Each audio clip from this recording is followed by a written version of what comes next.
कोई भी इस 3 मीटर लंबी लकड़ी की सड़क पार नहीं कर सकता। 1 पाउंड से भारी वस्तु तंत्र को छूते ही मांस में बदल जाएगी। गलियारे के अंत में बटन दबाकर ही अगले स्तर पर जा सकते हैं। स्थानीय लोगों ने पूर्वजों के खजाने को पाने के लिए सब कुछ आजमाया, पर सभी प्रयास विफल रहे। लेकिन दा विंची ने कुछ सोचकर तुरंत एक विचार निकाला।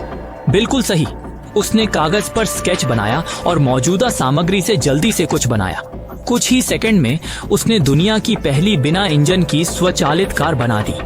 पहिया घुमाकर और स्प्रिंग कसकर 1 पाउंड से हल्की यह कार धीरे धीरे आगे बढ़ सकती थी। दा विंची रस्सियों से कार की दिशा नियंत्रित करता था। कार गुरुत्वाकर्षण क्षेत्र से आसानी से गुजरने वाली थी, लेकिन अचानक मार्ग के अंत में ढलान ने उसे रोक दिया। फिर भी कार अंत तक पहुंचने में सफल रही।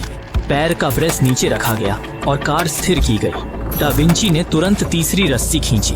बांस का खंभा उठाया गया, जिसका सिरा ऊपर के बटन स्विच को छू गया। लोग उत्साह से पहला स्तर पार कर गए, लेकिन दूसरी तरफ केवल 10 सेंटीमीटर चौड़ा पत्थर का पुल और गहरी खाई थी। दा विंची सावधानी से पुल पर चला। उसने देखा कि अंत में त्रिकोणीय द्वार पर कई ताले लगे थे। उसे लगा कि रानी की चाबी इस स्तर को खोलने का साधन है। चाबी मिलते ही उसने आत्मविश्वास से चाबी बीच के छेद में डाली, लेकिन अचानक पुल सिकुड़ने लगा। स्पष्ट था कि गलत छेद चुना गया था। दा विंची ने जल्दी से देखा। हर छेद पर अलग राशि चिन्ह अंकित थे।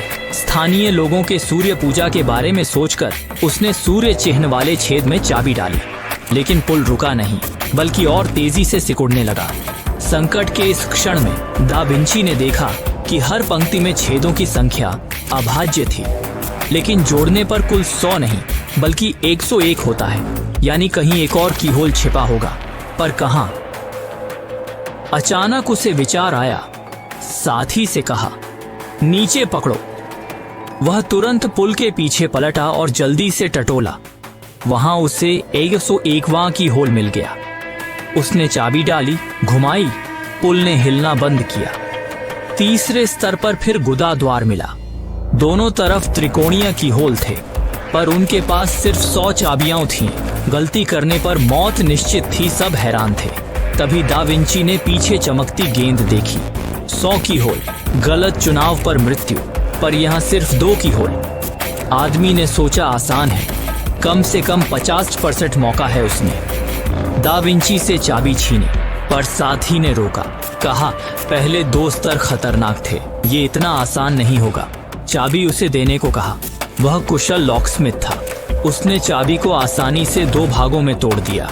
अब 2 चाबियां थीं, शायद एक साथ डालकर खोल सके। दोनों ने एक साथ घुमाया, पर कुछ नहीं हुआ। कोई चरण छूट गया था। दा विंची ने निराश होकर सामने की गेंद को देखा।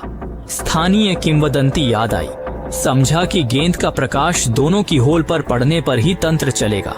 उन्होंने समय देखा और प्रकाश पड़ते ही चाबी घुमाई। अब बिल्कुल गुदा खुल गया, पर अगले पल बंद हो गया। लगा कि किसी को चाबी पकड़े रहना होगा, तो पीछे के 2 सैनिक सबसे अच्छे उम्मीदवार बने। दा विंची और काउंट अंतिम कमरे में पहुंचे। वहां कोई लंबा रास्ता नहीं था। एक विशाल गुफा थी, बीच में पिरामिड जैसा ताबूत था। लगा कि यहीं खजाना छिपा है। दा विंची को लगा खजाना मिलते ही वे बेकार हो जाएंगे, उनकी मौत तय थी।